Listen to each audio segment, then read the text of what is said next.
Well, good evening to everybody. I'm going to start with a very, very quick snippet of a story.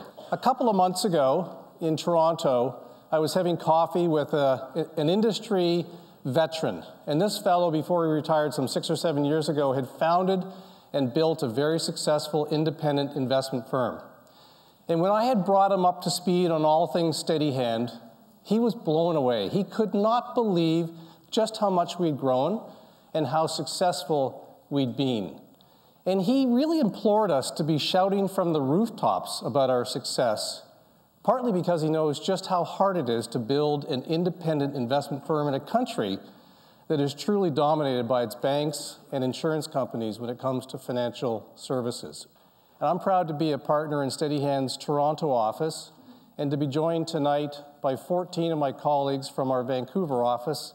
I hope you've had a chance to meet with many, if not all of them, and you're most welcome to stay afterwards and get to know us a little bit better. We have a very full agenda as usual. I'm probably already over my allocated time, but I implore you to take a moment tonight to jot down what's on your mind. We want to hear your questions and get to them. We also would love to hear your feedback. But you know, when I think back to that coffee I had with that industry veteran in Toronto, he was pounding his fist on the table, imploring us to shout from the rooftops. We're actually a lot more ambitious than that. We know what we've done at Steadyhand, and we are confident that we're going to be serving even more Canadians in the near future. But the Canadians that we have attracted, you, our clients, are here for some very compelling reasons, not the least of which is the opportunity to be able to speak to investment professionals like Lori and Chris and Scott and Cher and Jeff in our Vancouver office and Evan in our Toronto office. And we're really, really proud that you have entrusted us with $840 million of your long-term retirement savings. We now serve 2,550 clients in the 5 provinces from British Columbia to Ontario. The average age of our client has remained fairly steady at 55, which means we're attracting a younger cohort every year. And the average client has invested approximately $300,000 in their portfolios with Steadyhand. Interestingly, nearly 300 of that $840 million is represented by capital appreciation in client portfolios. And virtually 100% of new clients are coming to Steadyhand by way of an introduction from an existing client, perhaps a parent or a neighbor or a colleague, or from a fee-for-service financial planner, an advice-only financial planner or money coach. And interestingly, from other investment firms whose high minimums preclude them from working with many Canadians. But that growth doesn't just happen. It leverages off of a committed, fantastic team of professionals and, of course, the Steadyhand ecosystem. Well, our growth is part of the reason why we added 3 talented young people to our team here in Vancouver last year. Adding those 3 people was really a commitment on our part to double down on being accessible to provide you with the advice and guidance and counsel that you so value in working with Steadyhand. And with more and more Steadyhand employee owners working in our kitchen on your behalf, we also know how much you value that we eat our own cooking. And in 2018, we reported that 88% of our own family's financial assets were invested alongside you in the Steadyhand funds, making Steadyhanders the largest single group of investors in our funds. And we pay the same fees that you pay. There are no special parking spots for Steadyhand employees. And speaking of fees, with more and more 5- and 10-year fee rebates kicking in every year, the average fee paid by a Steadyhand client now has dropped to below 1%, and that includes sales taxes. It should also be noted that Steadyhand remains the only investment firm in the country to reward long-term and loyal investors with lower fees. And you don't have to think about it for very long to realize just how sensible that is. Now, to serve you even better into the future, we are also doubling down on our systems, our reporting systems that are the linchpin of our advice and service to you. So we're making significant upgrades to those systems this year. We expect to roll those out towards the end of the summer into the fall, and they'll include upgrades to the client portal experience that you have in logging into Steadyhand. And 2018 was also the year that we brought and did all the legwork to bring you some breaking news. If you were watching your email inbox 2 Fridays ago, you'll have seen pretty late in the day that we received permission from the BC Securities Commission to launch 2 exciting new funds, which I personally can't wait to get into my own family's portfolios. Now, to give us a lot more background on those new funds, I'm pleased to call to the stage my colleague Salman Ahmed, who is the co-manager of the Founders Fund and the new lead manager of the Builders Funds. We're going to start with performance. And my comment on performance will focus on the Founders Fund. We're focusing here on the Founders Fund because it's a good reflection of the average Steadyhand client experience, and it also incorporates the advice that we provide to clients throughout the year. As a reminder, the fund is a balanced fund with a target mix of 60% stocks and 40% fixed income. And it gets to that mix by investing across our lineup of funds. It's what's known as a fund of funds. Each of those underlying funds is also a standalone option managed by specialists handpicked by us at Steadyhand. Since its start in early 2012, February 2012 to be precise, the Founders Fund has returned 6.1% per year on average. That's after fees. Every return we talk about, every return figure we provide you today is going to be after fees. But said another way, $100,000 invested on day one would have been a little more than $150,000 at the end of 2018. It's a little less than 7 years. Because we don't have a 10-year figure for the Founders Fund, and because we encourage investors to look at long-term numbers, we've put together a model portfolio as a reference. That model, with a similar mix, over 10 years, has returned 7.8% per year on average, again after fees. And this 10-year figure in the Founders Fund, seven-year return would rank above most index benchmarks and above most of our peers. But 2018 was a more difficult year. For balanced clients, which many of you are, 2018 would have been the first year since 2008 where you would have experienced a negative calendar year return. And the main culprit for that was the steep decline in equity markets through the last 3 months of 2018. Markets around the world faced negative double-digit returns through that period. Now, Canadian investors fared a little bit better because our dollar fell during that same time as well. And when our dollar falls, it sucks if you're traveling to the States or visiting Europe, but it does help when you've got assets denominated in those foreign currencies because those assets are now worth more in Canadian dollar terms. This environment of volatility probably didn't surprise most Steadyhand clients or observers. We've been suggesting since mid-2016 that stock prices have gotten ahead of themselves. And going into 2018, we were positioned with that mindset. The Founders Fund, at the start of the year, held less in stocks than its long-term target, 54% versus its target of 60%. And instead, it was holding more in cash, 18% versus a target of 5%. Our income fund was positioned with a similar mindset as well, holding more in the bonds of governments, sacrificing the higher yield and potential return that one gets from investing in bonds of companies for the safety and certainty of investing in government-backed investments.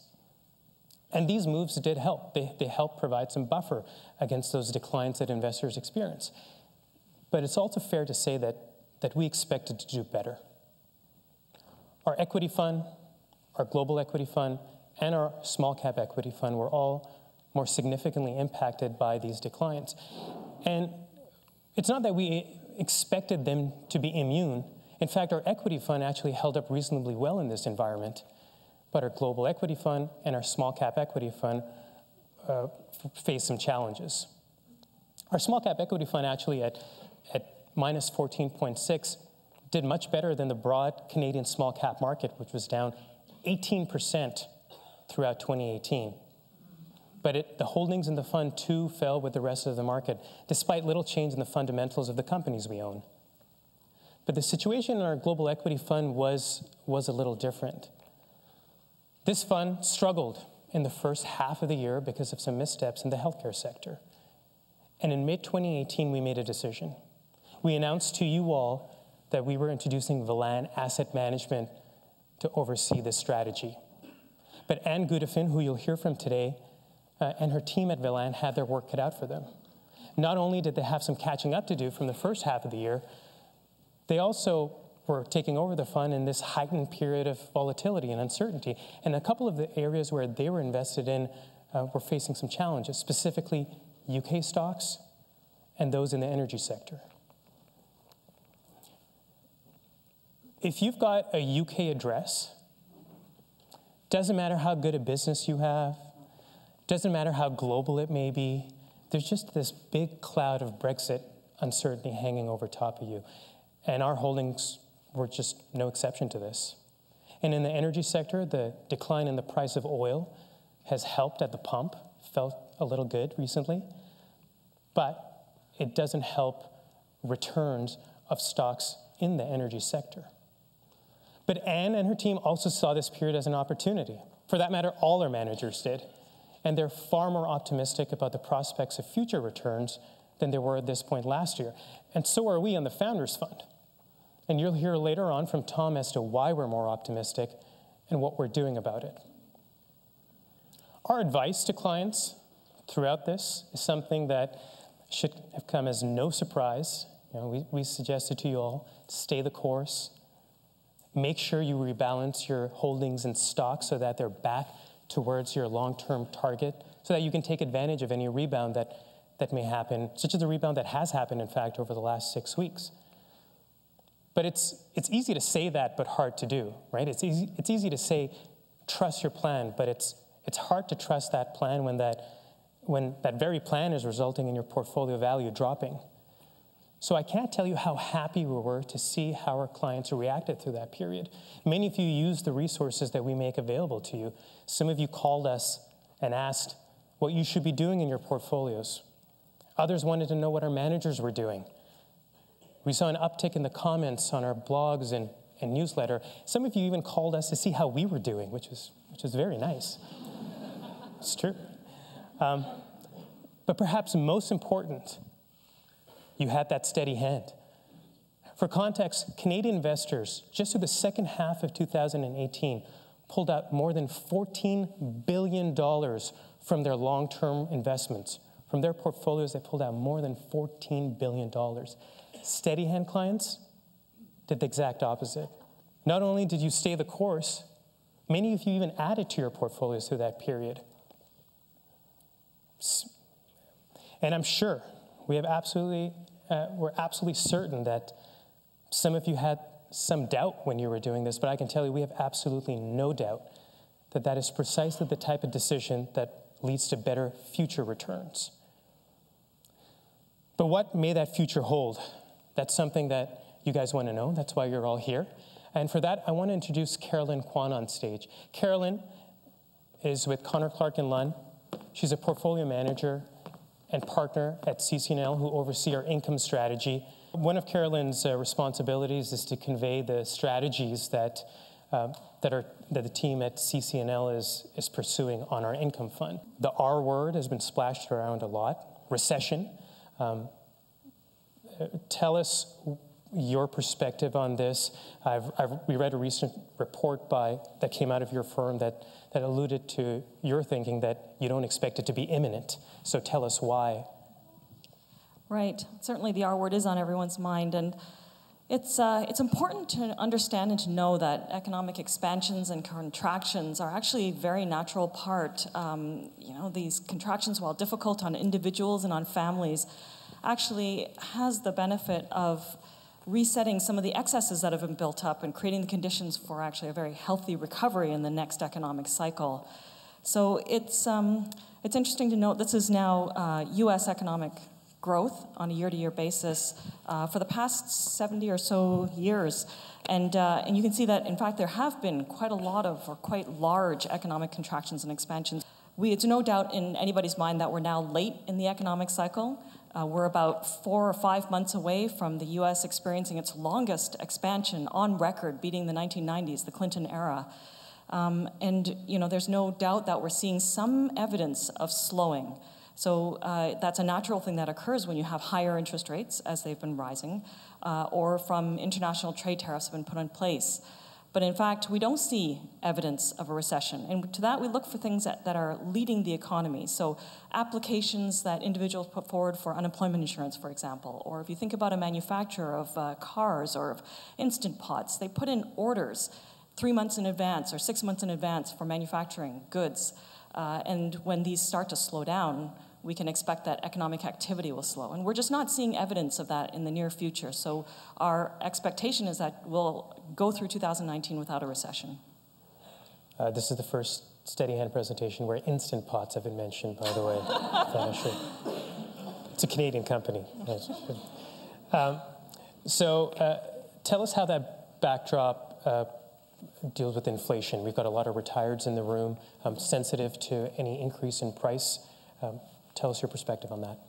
Right. So inflation that is too high obviously is not a good thing. It erodes the purchasing power of your dollars tomorrow.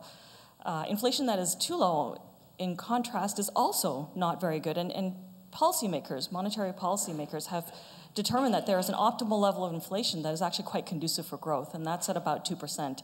And you can see from this chart, which is Canadian inflation on an annual basis, that they've been actually quite successful at keeping inflation low and predictable and stable and quite close to 2%.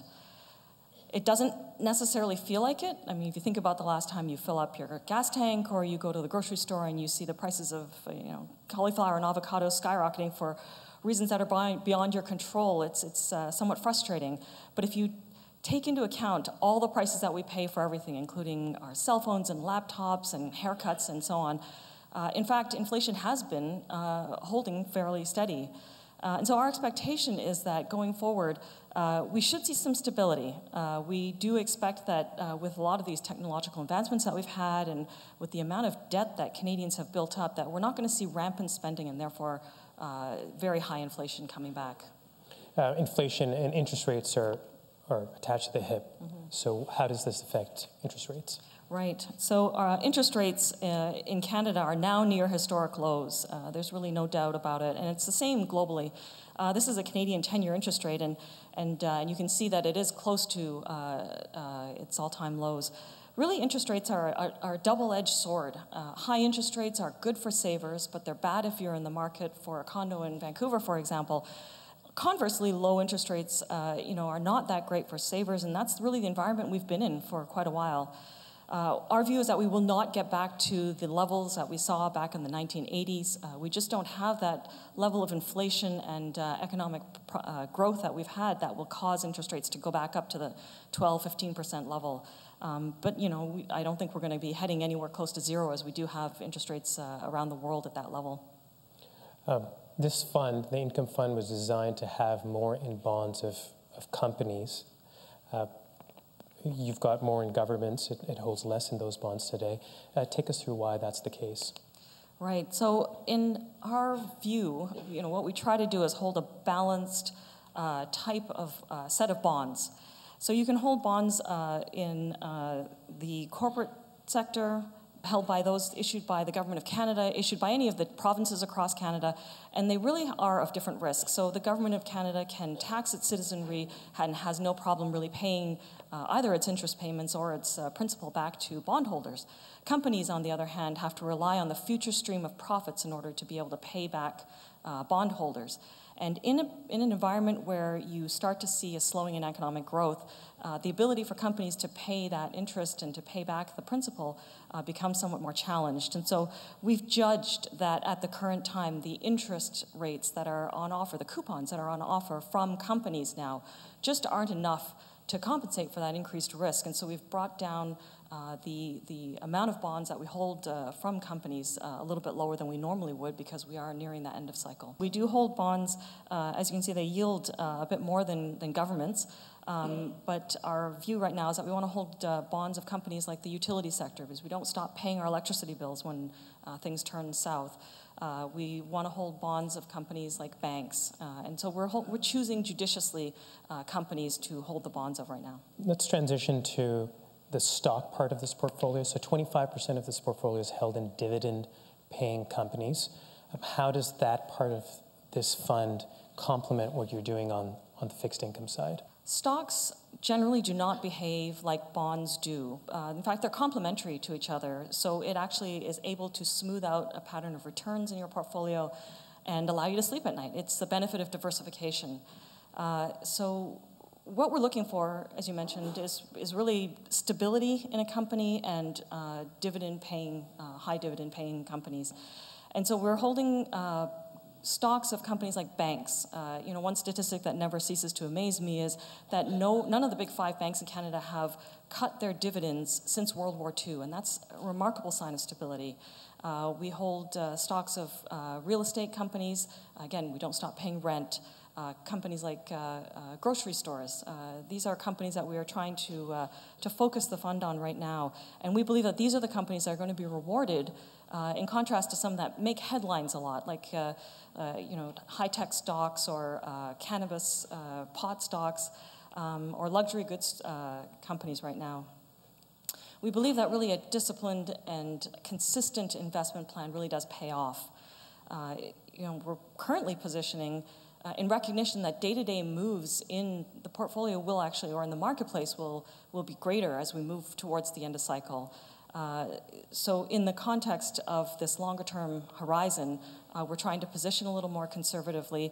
But the important thing is to have a plan and to stick with it. And even when things get worse, that's important to do. And I will add one last point, and that's that it's important for individuals, but it's also important for portfolio managers to do as well. I mentioned earlier that we introduced a new manager on our global equity strategy. Some of you may recognize Anne's name because she managed what was, in Canada, a very successful global equity fund, the Mutual Global Discovery, which you were at the helm for from 2005 to 2009, was probably the best performing global fund at that point. You left PIMCO, you had no shortage of offers, I'm sure, on the table, yet you elected to start up your own firm. Why would you do that? Well, that's the opportunity everybody is waiting for. I wanted to continue to be a contrarian global investor and try to deliver great return on a risk-adjusted basis for my investors. But I wanted to do it for a firm that was slightly different from the firms I worked for in the past. And I was looking for a few characteristics. I really wanted to have great alignment between the interest of investors and people working in the firm. And all the employees at Velan are shareholders in the firm and have investment in the fund. And by the way, they pay exactly the same fees than you do. I also wanted to have a firm with one strategy because all the horsepower of the firm goes toward that product. I didn't want to have any dilution. And I also wanted to work for an investment manager, not an asset gatherer. And that's the reason why we have a stated capacity at Velan. And when we reach that capacity, we will close the fund to new investor. And I think at the end, it makes a real difference for investors. I am a global contrarian investor. I'd like to see when stocks are beaten down and start to do the in-depth work on that. It might be because there is a structural problem with the company and we will avoid these ones, but it might just be a temporary issue. And that's really what is attractive with this style, because when you buy these stocks, there is limited downside, but quite significant upside.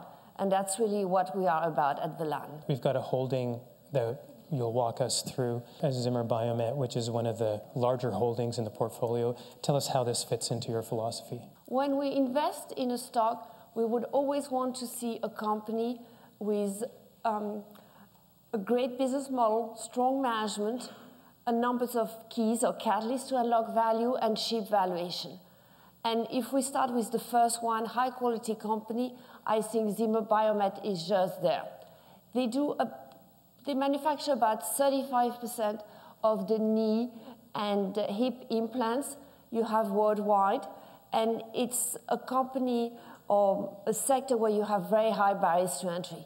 Medical students are trained since school to use one type of implant, and they will stick with them with the rest of their careers. If there is a new brand coming, They would like to see a track record of 15, 20 years of how this implant has worked before they start using it. So it's, limited competition can come.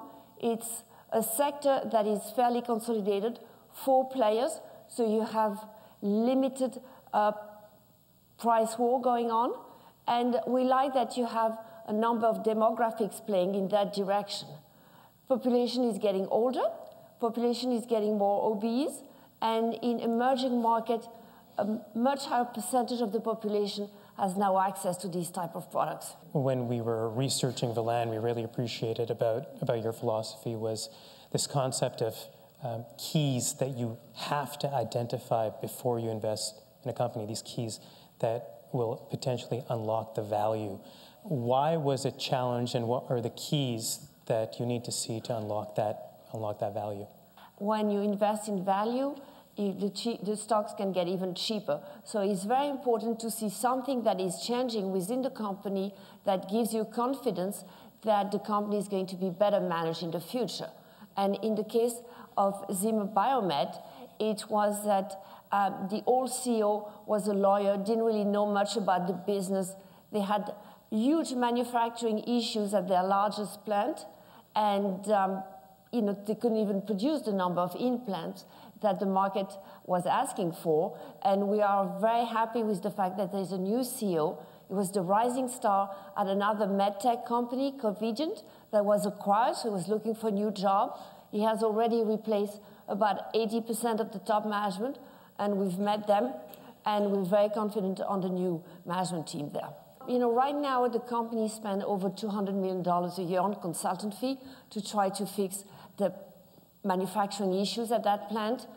We think that the new CEO started about a year ago. There's probably another year to go, and then the plant will be working. No more consultant fee.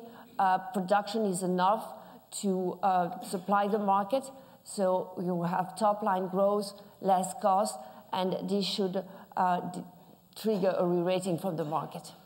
Aquaculture, we own a few companies in the Global Fund. It's a controversial topic in BC in particular. Tell us why you've invested in a few of these companies. You have growth in population and growth in consumption of protein per capita. So you need a way to feed these people. And people love salmon because of its taste, because of its omega-3 content, of its health components and everything. So really the way you can feed this increasing population, and you have to take into account that wild catch has been stable for 30 or 40 years, is by doing farming. And 85% of the production is coming from Norway and Chile because you need some specific water condition and temperature condition. And in these countries, you can only increase production by, let's say, 3-4% per annum, while demand is increasing, let's say, between 5 to 7%. So when you can buy these stocks that yield like 10% free cash flow yield, we think it's fairly attractive proposition. I want to switch gears now and talk to you about something that, who doesn't love an excited baby? Come on. I want to talk to you about the new funds. Now, this is a project that we've been working on for some time. We put the legwork into it last year, but really the research started more than 3 years ago. And these were funds that we couldn't tell you about for regulatory reasons, even while many of you were suggesting that we actually do the very things that we were working on in the background. So over the next few minutes, I'm going to provide more color on these 2 new funds that we've launched and tell you why we did so. Our first fund is a global small cap equity fund. This fund will invest in the smallest 15% of stocks in the world, and it's managed by Times Square Capital Management, who are pioneers in this space. The fund will complement our existing small cap equity fund, which is more Canadian-centric in nature. As I mentioned earlier, this was an area that we researched for some time, more than 3 years, and it interested us for a few reasons, and they're all actually a little bit interrelated. It starts with our clients. Earlier on, we talked about how our clients have a steady hand, how they recognize that ups and downs are a natural part of investing and are best managed through building diversified portfolios. Well, that very trait allows us to offer funds that other investment firms would be hesitant to offer their clients. Investment options that enhance your returns over the long term, but may experience more fluctuations over the short term. And that, in a nutshell, is global small cap investing. These stocks do move around, but for investors that are able to see past those movements, there's also a chance for large payoffs. In fact, this asset class has been among the best performing areas over the last 10 and 15 years. And even over the last 5 years, it's just been shy of global stocks in general. And you can see why. Many of these stocks are leaders in their space despite their small size. Others have a lot of growth ahead of them as their products and services get better established. And of course, there are those that stand to benefit as the industries they're in evolve and mature. But finding these stocks is no easy task. These are hidden gems. There are more than 8,000 stocks that fall under this category. And there's less information about them than there would be for a household name like a Microsoft or a TD. And so successful investment managers need to have resources and experience to unearth the type of information that's needed to make decisions on these very companies. And that's precisely why we partnered with Times Square Capital Management. These folks are specialists. Managing small company portfolios is all they do. And the founding principals at Times Square, well, they were managing small cap funds well before it became a better defined space. And our lead manager, Magnus Larsson, on our global small cap equity fund, well, he's got more than 24 years dedicated to researching and investing in small companies around the world. And we're going to have a lot more information about Times Square available to you on our website in the coming days. For our next fund, but for this one, we had Nick in mind.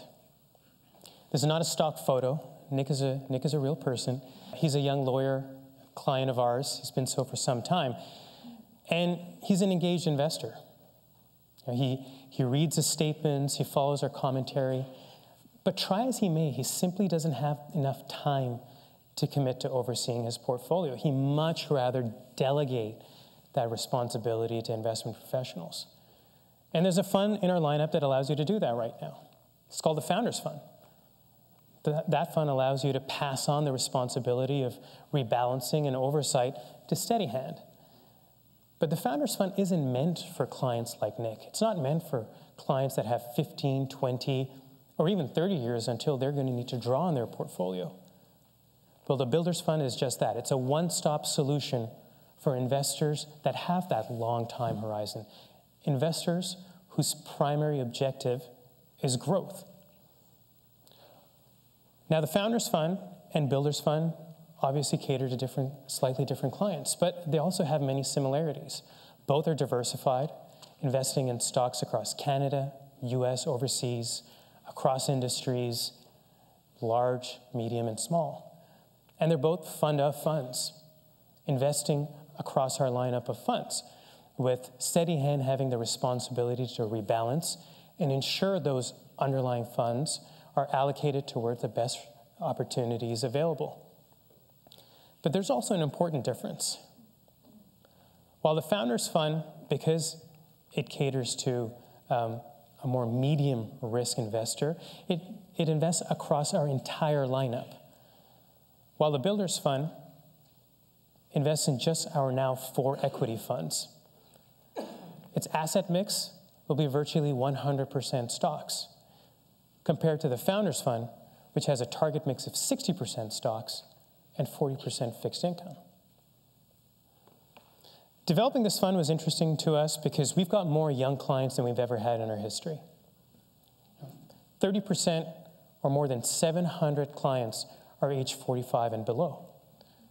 But it's also for clients that don't necessarily fall into this bracket. It's for clients like Walter, who I see sitting over there. Walter, like many of our investors, has decided that he wants to dedicate one part of his portfolio to be more growth-oriented. And of course, it's also for the many of you who have asked us for a way that you can have your children, grandchildren, or other loved ones involved in investing. We get this question all the time. Well, this fund allows you to do that and be part of that journey with them.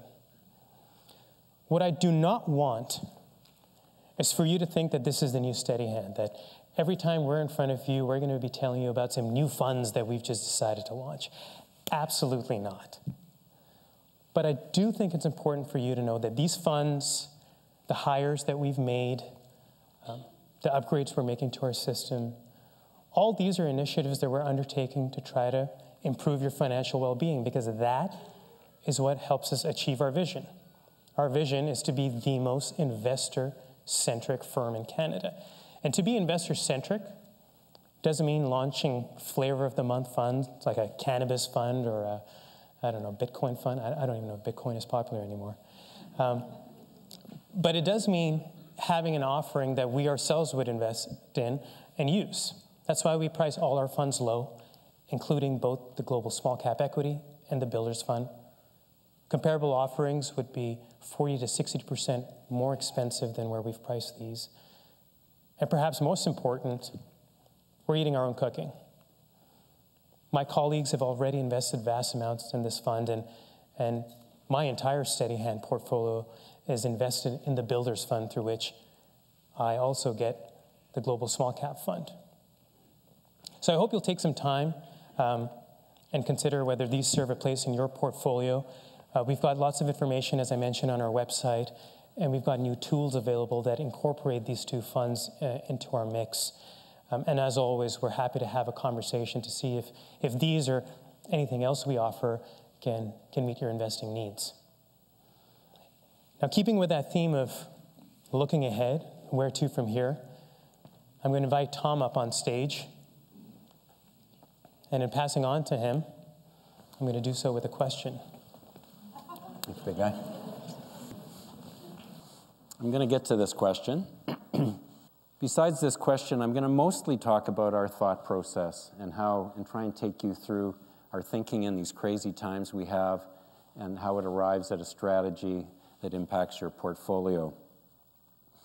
As far as the question goes, this came out of some presentations David and I were doing a while back, and it was during the fourth quarter, and I said to him, I actually get calmer in periods like we were having in November and December, as perverse as that is. And my sister's here, and she probably can't believe I can get any calmer. But I do. And I may be not quite as calm as this guy, who has ice in his veins and a couple less letters in his last name. But we do endeavor, as you've heard already, to provide that calmness, that steadiness, particularly in times like we had in that lousy end to the year. And I'm going to focus on that just for a minute because, or I should say, first of all, this URL for our site, a couple of years ago, because of our theme on the company, we thought we might change it to this. And what do you think? I kind of like it. But I'm going to focus on that fourth quarter for a minute because it is the time, it's times like that when we as human beings are most prone to making mistakes. We might let the headlines guide our strategy for a while. We might push the pause button on our RSP or our TFSA contribution schedule, or we might make quite a dramatic change to our portfolio. Why do I stay calm, and why does that not happen to me? Well, first of all, I've been at it a while. I've been at it 35 years, and I've gone through some of these periods before. This is, if you've never used our volatility meter on our website, I highly recommend it. Neil created this, and you can play toggle time frame and different asset mixes to get a flavor for what markets are like. This is an all-equity portfolio, half Canada, half global. We were a fairly young company when the ground was kind of crumbling away from us in the financial crisis in 08 and early 09. And many, many other periods like the fourth quarter of 18. What I learned from all of that experience, despite and gaining my hair color here, could be summed up by pushing the button on this volatility meter. There's a way to convert those annual returns into what we call a growth chart or a mountain chart. And what I learned is that despite those periods, and some of them are imprinted in my brain forever, when you start to pull back and put some perspective on it and look at a chart in this form, they don't disappear, but they become a little less significant. Markets go up and to the right.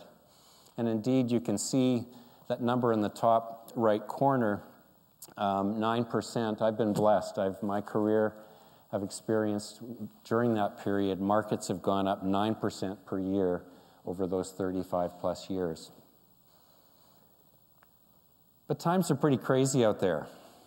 You seem to have a convergence of a whole bunch of weird things happening, and it would be very fair for you to say it's different to me, and indeed many of you as clients have said, come on, Salman, Tom, it is different this time. Before I address that, we should know that those are known as being the 4 most dangerous words in investing. No, it's true. It's a sort of an old wisdom, and the reason is, for the most part, it isn't different enough. Not saying some of these things aren't fairly unique, and maybe more importantly, it's not important enough to take us off that up and to the right path. Not to say there isn't going to be some bumps along the way. Think about this last 10 years. We've had very good returns since '09, since the crisis ended, and that media spotlight has at times focused us in on particular one-dimensional issues. We had the sovereign debt crisis in Europe. We remember the impact Greece's meltdown was having. It seems laughable now, but during the Obama years, the markets were very concerned about whether the U.S. was going to be able to pay its bills and get a budget put through. 2014 was the China slowdown, was really spooking the markets. That happened to also have an impact in 2016 and again last year.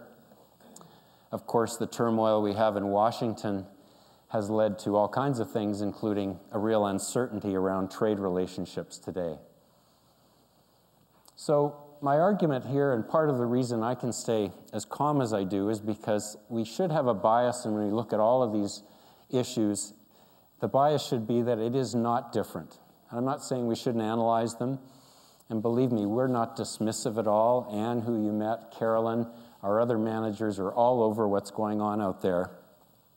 And indeed, Salman and I keep a dashboard with all these kind of issues, the important ones, the ones in spotlight, the one out of the spotlight, what might be coming down the pipe, all the factors we think that might impact your returns going forward. So we're on top of it, but in general, our bias is that markets will climb through those issues and move on. Now let me move on and sort of talk about what our approach is. And some of you that have been to these sessions before know that my brain kind of tries to keep it simple. And so we break down our analysis always into 3 elements. The fundamentals, some of which we've talked about. Carolyn did a lot of coverage today. Valuation, what are we paying for assets? And finally, the mood of the market or investor sentiment. Now, I'm going to be fairly brief on the front end because we've had the privilege of having Carolyn and Anne here today.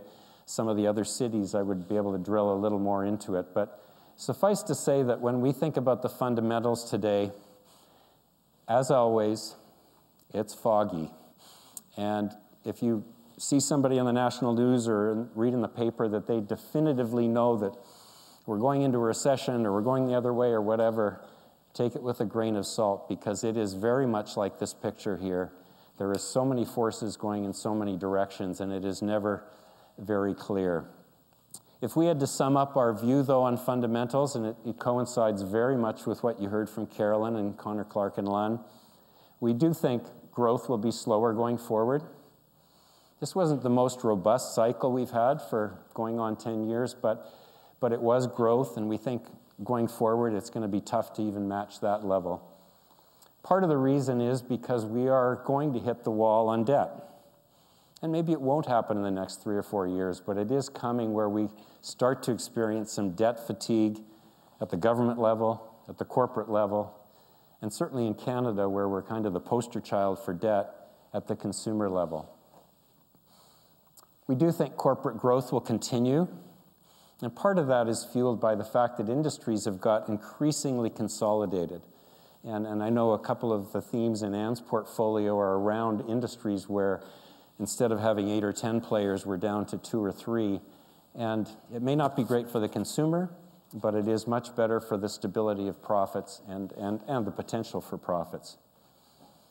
And finally, one of the things that as we sort of dither about what's going on in the Western world, the Eastern world continues to grow. We do see this transition where it becomes a bigger part of the world economy and world markets. And I am going to touch on this because I find so often people, when they say to me, how can the markets be going up given what's going on in our world?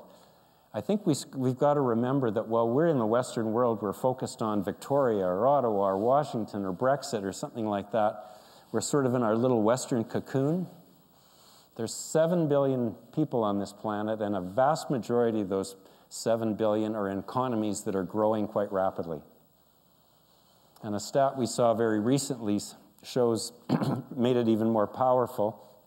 This is I mentioned India in Toronto and had a picture of China up behind me. Everybody was whispering. I wondered what was going on. But the growth of the middle class is going to be a very powerful trend for the next 20 years. India right now, I forget who designates this, but says that 15% of their economy or their population is middle class. 20 years from now, it's projected to be 70.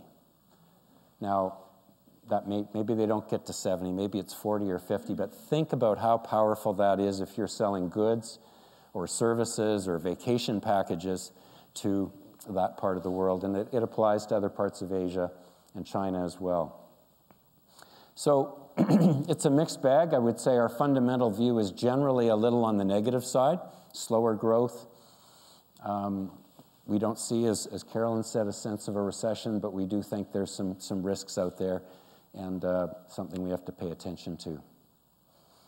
Now, the other two factors on that framework I talked about are much more positive. And I'll start with valuation first. Just a reminder, valuation is the most reliable predictor of future returns. And you just heard Anne talk about how she pays attention to what she's paying for a set of assets, and we think this is hugely important.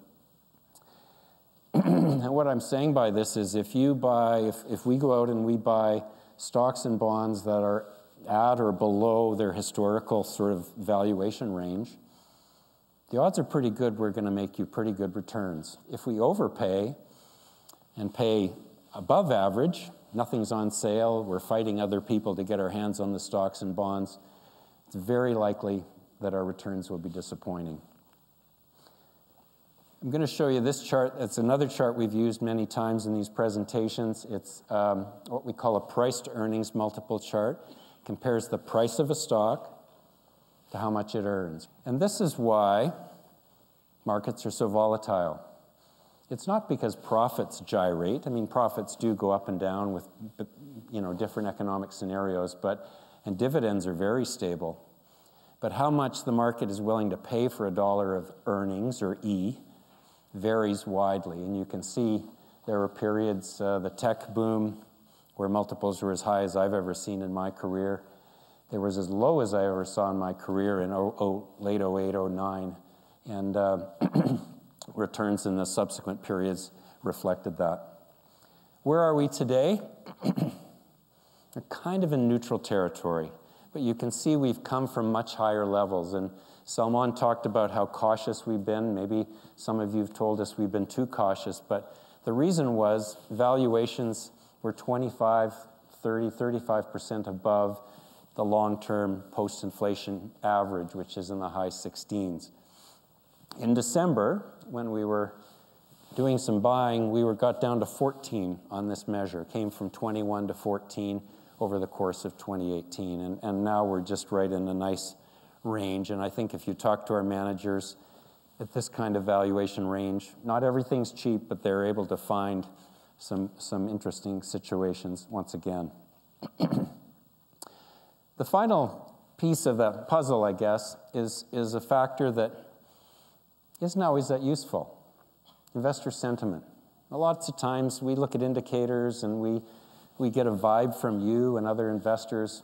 It doesn't tell us much, but at extremes, it can be very, very useful. And this is a blatant copy from Mr. Buffett. So Warren Buffett says, "We simply attempt to be fearful when others are greedy and be greedy when others are fearful." And many people quote, our industry's very guilty. We're guilty of quoting Warren Buffett too often. It's very easy to quote. But most people don't follow through and do what they quoted. And we very much do. And so if you think about where we were a year ago, Salman mentioned cannabis and Bitcoin. It was a very speculative time, bordering on a greedy time. And valuations were very high. And so that, for us to provide that steady hand to you, we dialed down the risk in our portfolios. And if you think about how that, kind of this perverse indicator, why does it work? Well, I'll focus on the fear times. If you think about it, when investors are generally fearful, they're scared by the headlines, etc., there's not any undue enthusiasm out there. Speculation is at a minimum. All the skeletons are out of the closet, and what I mean by that is all the risks that are inherent in investing, and they're always there, are very, very much out in view. And quite often we hear at these times that there was a wall of sellers on Wall Street. Everybody was selling, but if you think about it, there has to be a buyer for every seller. And so which side of that transaction do you want to be on? Do you want to be on the side that is feeling more urgent and they've got to do something? Who wouldn't want to buy a bike or a used car or a property when the seller is more on the urgent side? And that's what happens in times when they're fearful. So people like Anne have a much better opportunity to buy at the price that they want to buy at. So that fundamental view, it's okay, but it's probably slightly on the negative side. Valuations, much better. And sentiment in December, not so much now, but in December got really quite bearish. And that really led us to make a turn from being cautious, playing defense, to, sorry, the football analogy, moving to offense and playing more positively. And so what did that mean? Well, it meant that in the Founders Fund, which is the example we're using tonight, we did a serious amount of buying. In down markets, you have to do a fair bit to raise the equity content, but we came from mid-50s in equity content in the Founders Fund to low 60s, mostly putting money in the equity fund and Anne's global fund. But it wasn't just us, Salman and I being active. Our managers got much, much more active. And indeed, our equity fund, managed by Gord O'Reilly at Fiera and his team, some years is very inactive. In fact, 2016, I think it was, he didn't change a name in the portfolio. But come late November, December, we made quite a few changes. And on this chart, a number of them belonged in the equity fund. And so what happens is mostly our managers top up things they already own. You know, if you ask me, what else are they buying? It's mostly that's where the money is going that we're giving them. But we have way more new names than we've ever had in one quarter. So Anne added Ellis and CGG, the equity fund called Christian Hansen, Phillips, Sika, small cap added Sleep Country. So the managers were absolutely taking advantage of those dislocations in the market. Now, as we think about, that's sort of the end of last year and the beginning of this year. As I said, we're much more in sort of neutral territory again, which we're quite happy to be at. One of the things we sort of wonder about with this last 10 years is we've had this instant gratification every time we've had a downturn. And I've said to you, this group before, we've handled all those downturns really well at Steadyhand. We've bought when we thought the valuations were good, and we've had instant gratification, what I call a V. If you think about what happened after 08, 09 was a very quick recovery. Happened in 11, happened in 16, and here we are again. Our Founders Fund has more than gained back what it lost last year in a matter of 6 weeks. Our small cap fund has experienced double-digit returns so far this year. It won't always be that way. And we're not buying for that instant gratification. We're buying because we think values over the next 3 to 5 years make sense. But indeed, that's what's happened so far this year. So going forward, what do we expect? Well, I think you know us well enough that we don't make predictions on the next month, year, even 2 or 3 years, but we do try and set expectations for you. So for the next 5, we think we can zone in reasonably well. And on the stock side, given what I've told you about fundamentals, valuation, and sentiment, we think the returns over the next 5 years will be somewhere in the range of 6 to 8% per year. Now, that's not the 9 that I showed you on my career chart earlier, and I think it's intuitively makes sense that with the debt levels we have in the economy and some of the things Carolyn said, we should probably expect a little less growth because stock returns are made up of 3 things: growth, dividends, which are perfectly good right now, as many of you know, and any change in valuation. And growth is a little slower, dividends are fine, and we think valuation, we're at a reasonable level, adding up to kind of 6 to 8%. That may not be 9%, but it's pretty good compared to what you're going to earn from the stable part of your portfolio, fixed income. And this is the number that we'd be most confident about of anything I've said to you tonight, is that fixed income returns are going to be 2, 3%. And why am I so confident? It's because it relates to what the current yields are. It's a very, very reliable predictor. The math is very powerful, a predictor of what we're going to earn in bonds. Now, Carolyn and her crew have done an awesome job in the income fund, and we think they can add value to this, as they did in their first 12 years with us, but that's the sandbox they're playing in. It is a much tougher part of the landscape. So we put these two together, and all of you have different kind of asset mixes, but a balanced fund, we think, going forward the next 5 years can earn sort of 5 to 6 for market returns, and we hope that we can add a little bit to that to get you a little bit higher return. Now, how does that translate into the portfolios? Well, again, I'll use Founders Fund. As I said, we've got our equity weighting back up to sort of where the long-term target is. Right now it's 61%. We would like to look for opportunities. Fortunately, the markets have run up here, so we probably won't move this much for a while. But if we do get more opportunities, I think where you'll see us add the most will be in that new global small cap fund. It won't be as big a part as the Builders Fund, but it will have a small portion of the Founders Fund going forward. We talk a lot about diversification. We insist that you all have good diversification across your total retirement assets. And all of our funds, if we look at the equities in the Founders Fund as an example, and this would be very representative of probably all of your portfolios, across these industries you can see it's a really nice mix. It is not like a lot of typical Canadian portfolios that have a ton of banks, more banks, and maybe even more banks, and then some resources. You can see across the industries, it's a real mix. And the point I would make is that if you look at these sectors within each of them, there is a lot of diversity. I only have time to focus on the first one, but industrial goods and services, kind of a catch-all category, but you can see some very different businesses in there. CN Rail, CCNL is packaging, New Flyer makes buses, Sika, the additive for concrete, and of course CIE makes flight simulators and does flight training.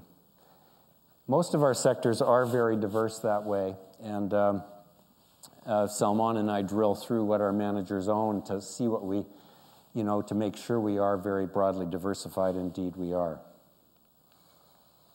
Now just to finish up, one of our team saw a dry run of this, said, you don't have very much on the builders at the end. And I don't, because it's a new fund and because Salman's already covered it, but I do want to mention the fact that It is our target right now, and we're funding, the fund has had money flows in, so we're putting it proportionally to this slide right here, about 35% equity, 35% global, and 15% in the 2 small cap funds. And that translates into about a third, Canada, US, and international. And as you know, a mix of large, medium, and small companies. So I'm going to stop there and just finish with 3, before we bring up the team for questions, hopefully give you 3 sort of takeaways. If you remember nothing else tonight other than the food and the wine, I want you to remember, first of all, David made this point, and so did Salman. We are very much aligned with all of you. 88% of our financial assets felt the same pain that you did in the 4th quarter, and believe me, we all wanted to do better than we did. But we aren't, as you can tell, not wavering on our philosophy. We think indexing has worked for us over our history and will continue to work. Providing that steady hand to all of you when you need it is paramount to what we're all trying to do. And yet, we're not standing still. Systems upgrades, building up staff ahead of growth, and obviously, we're really excited about our 2 new global managers. The second takeaway is one we haven't spent enough time on, but I want you, it's really in your bailiwick, and that is something we always remind you of, is that the asset mix of your portfolio is the biggest dial you have on your dashboard. And what I mean by that is you can determine your return and your risk in your portfolio. There's other tools for sure, what stocks you own, etc., but that is the big one. And we do encourage you, on your Steadyhand statement, it's there, right there on page 3, top left. It's very clear, but if you have other assets, GICs, other investment accounts, an income property, or a pension fund, we encourage you to bring that all together once a year and make sure that asset mix lines up with your goals, your time frame, your gut for risk, and all those kind of things, because it is hugely important.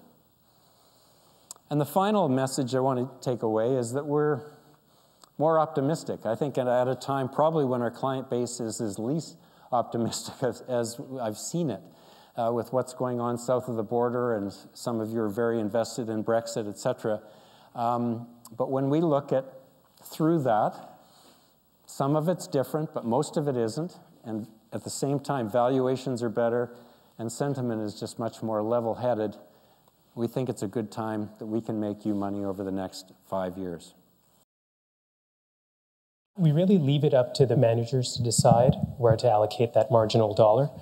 They have a list of companies they'd like to buy, and when the prices reach levels that are attractive to them, they're happy to buy them. But if not, they won't. So they can hold a little more cash, but not significantly.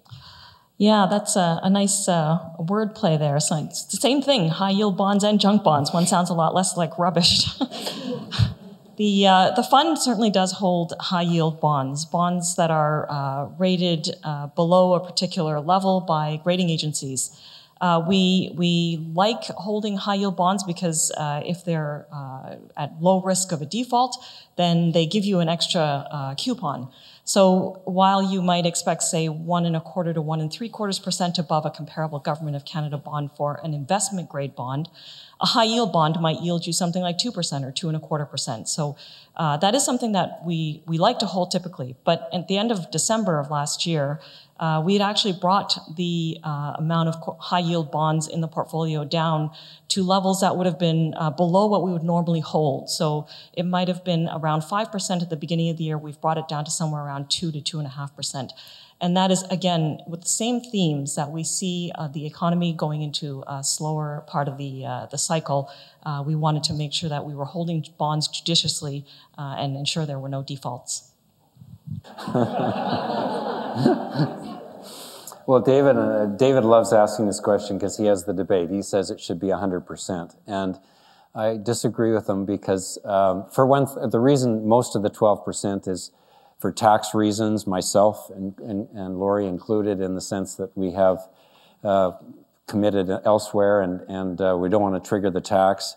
I personally support some other managers, that friends of mine and people, so we wanted our people to have the freedom, but also I wanted our team to be able to buy a stock, an ETF, something else that they can learn from. And indeed, some of our crew do, in a very small way, buy individual stocks. And so I don't mind that kind of learning element of it, but it is obviously, 88 is huge. I mean, it is off the scale high, and we are the only ones that report that, I should add. But you're right. It's something that we've been getting asked, and something that is on people's mind given the world we live in. So I should start by saying that every one of our managers, by virtue of being long-term oriented, have to consider these issues before they make an investment.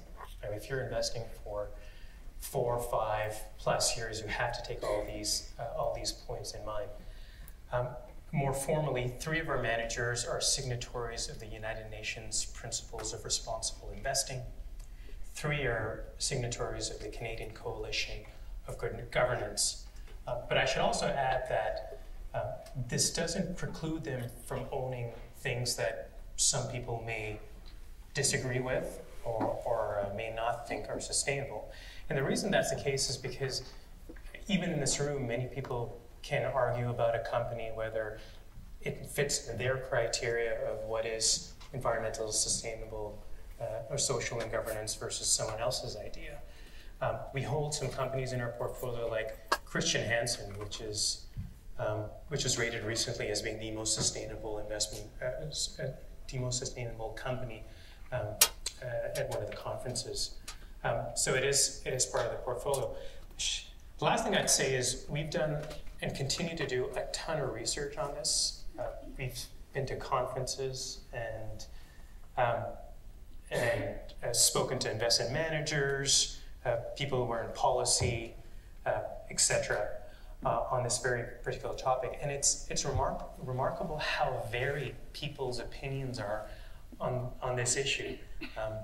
Even experts disagree on what falls under this bracket of ESG as it's known, and some don't think it may fall under that same category.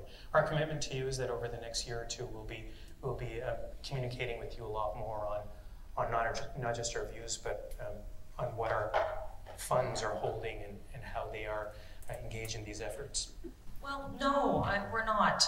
Our views on that are very much such that we're focused on companies that are stable and that have a good dividend. And in Canada, a lot of the stocks that are available are actually very cyclical in nature. Companies in the energy sector or the mining companies that are very leveraged, very much attuned to fluctuations in the global economy. When you're looking for stability and you want a good dividend, financials and real estate investment trusts are actually 2 very good options, and so we are very much holding these types of companies. Well, it's true that in France the yellow vests have been going on for, I think, 15 Saturdays now. You're talking maybe 5,000 people in Paris, so I think it has a lot of media impact, but at the end of the day, the real impact is not that big. That's, for instance, one of the reasons we added in the last quarter some LEs. That's a company that clean the sheets of hotels. And of course, people were worried there would be less tourists in Paris. So the stock derated, and there was an opportunity for us to buy it at a price we really like.